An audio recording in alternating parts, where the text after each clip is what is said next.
Just tell them you fell down the stairs, my mother whispered urgently, gripping my arm as we sat in the emergency room. Remember, Amanda, family protects family. My head throbbed with each word, the fluorescent lights sending sharp pains through my skull. Beside her, my sister Kate lounged in the hospital chair, scrolling through her phone as if we were waiting for coffee, not sitting in the ER after she'd slammed my head into the kitchen counter. My name is Amanda Chin, and at 24, I was living through a nightmare that had been building for years. Kate, my older sister by 2 years, had always been volatile, but our parents had mastered the art of looking the other way. She's just passionate, they'd say. You need to understand her better. Understanding Kate meant accepting her rage, her jealousy, and her increasing violence. But this time was different. This time there were witnesses. It had started at Sunday dinner. I'd just announced my acceptance into medical school, something I'd worked towards for years. While my parents offered tepid congratulations, carefully watching Kate's reaction, my sister's face had turned to stone. Medical school. She'd sneered, still trying to prove you're the smart one. Before I could respond, she grabbed my hair and slammed my head into the counter.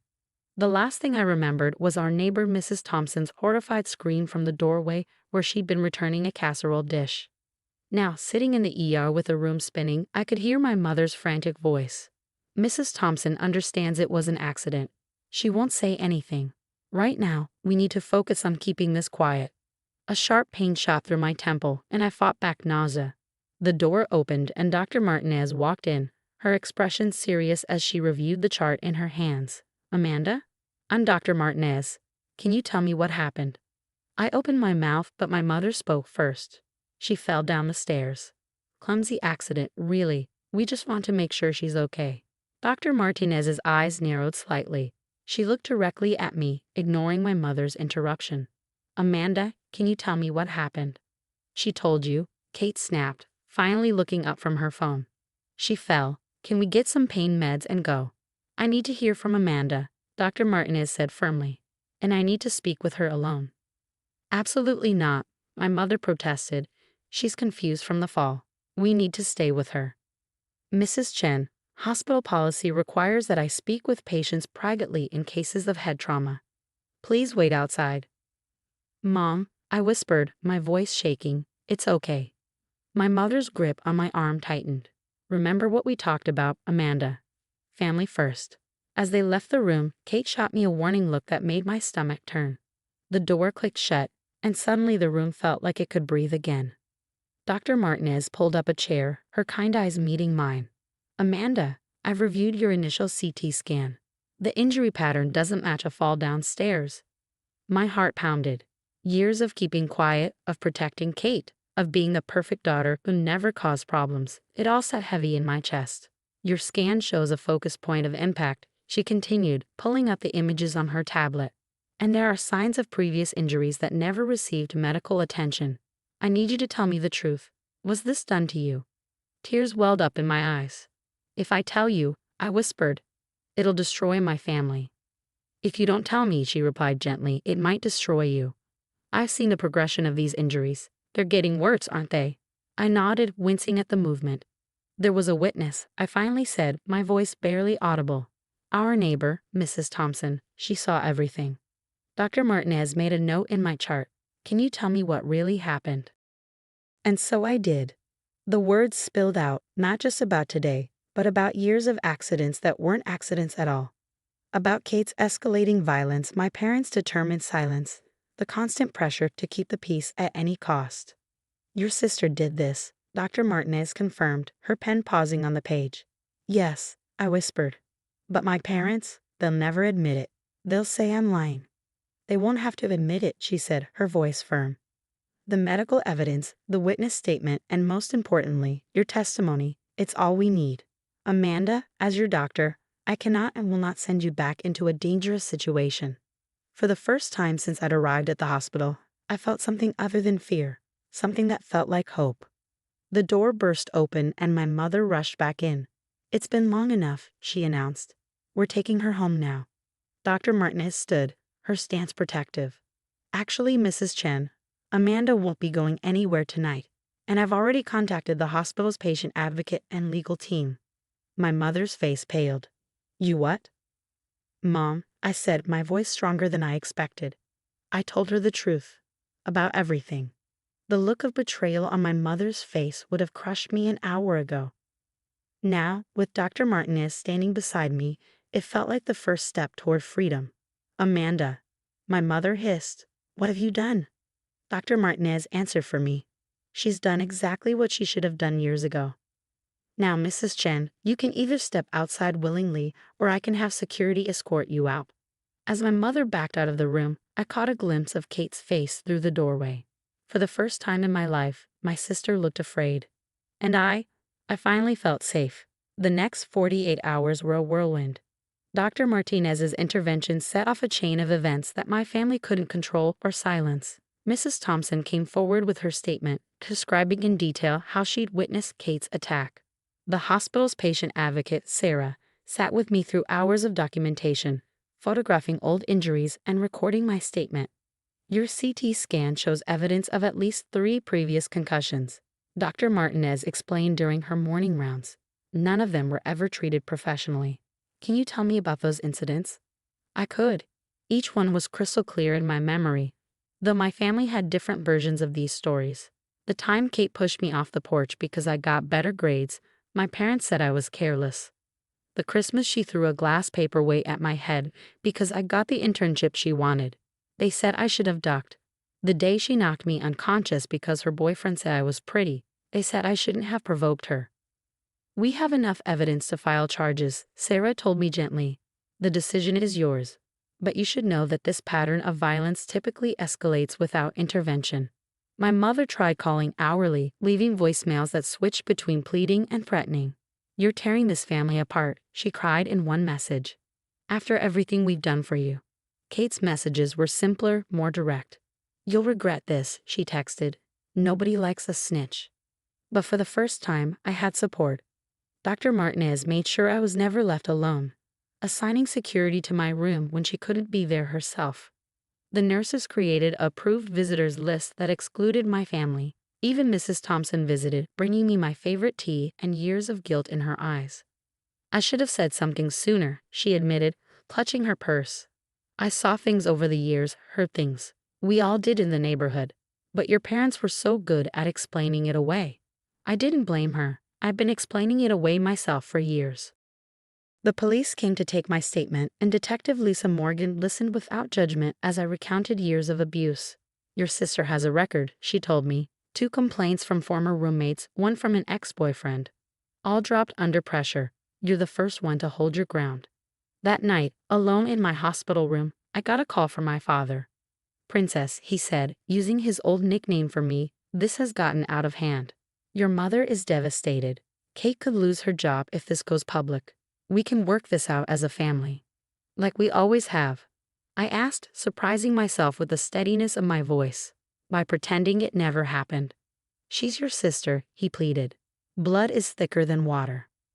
"Blood is exactly what I'm worried about, Dad," I replied. "Mine, on your kitchen counter, while you and Mom watched."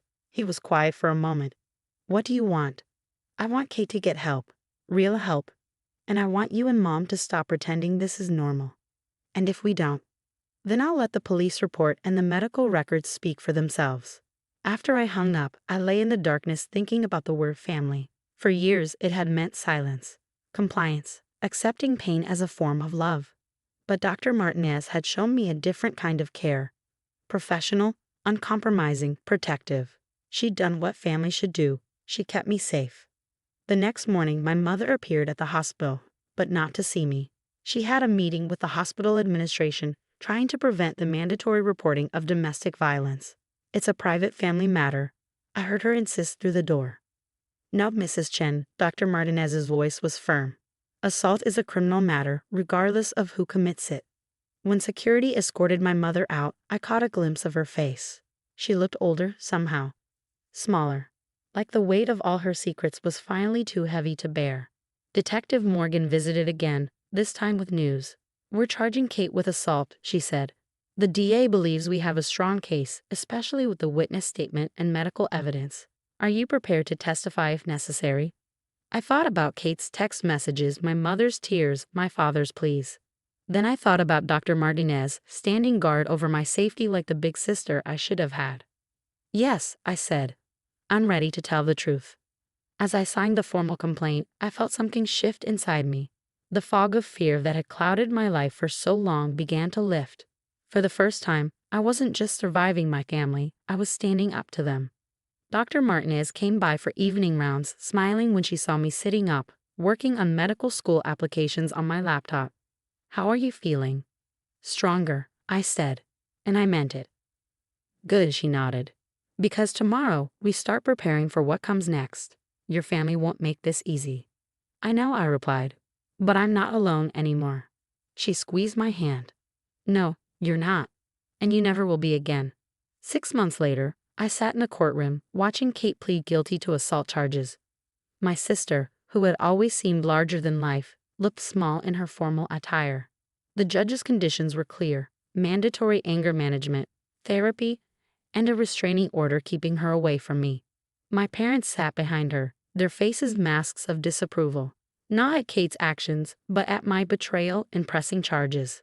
They hadn't spoken to me since I refused to drop the case except through their lawyer. But their silence no longer felt like punishment, it felt like peace.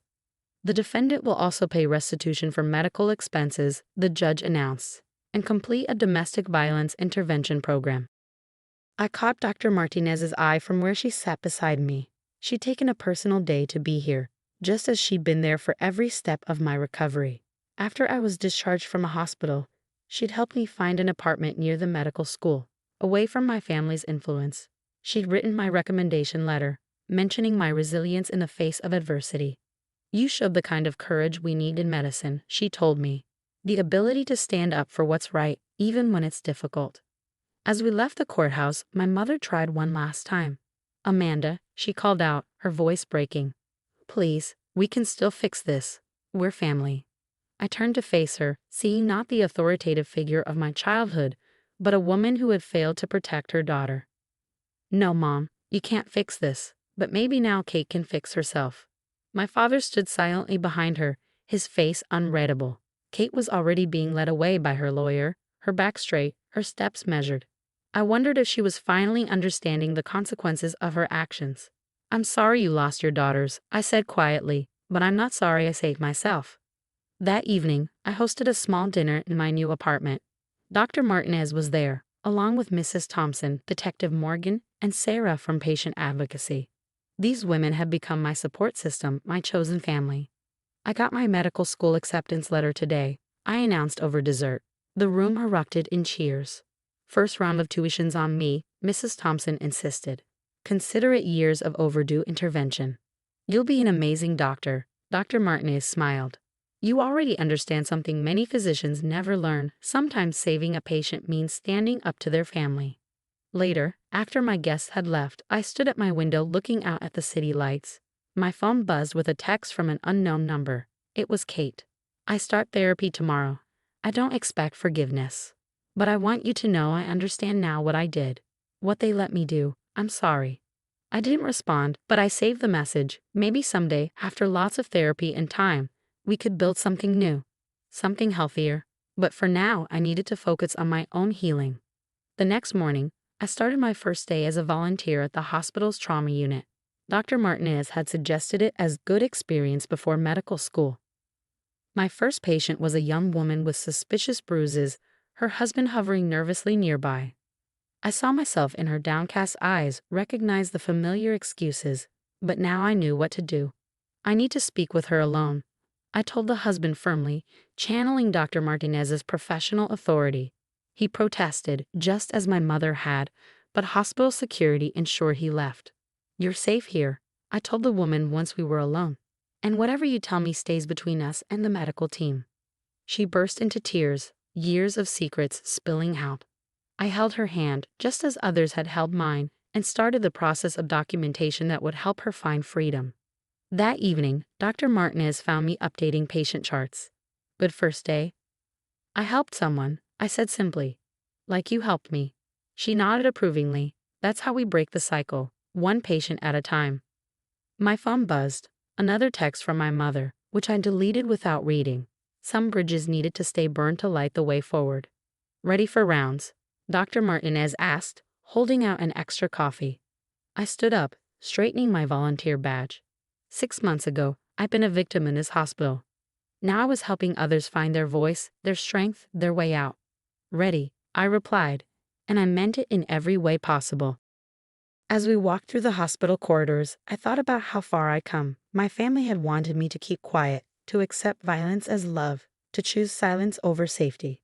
Instead, I'd chosen truth, healing, and a different kind of family, one built on protection rather than permission, support rather than silence.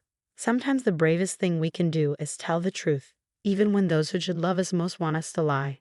My truth had cost me my family, but it had given me something far more valuable. Myself. And that was worth everything.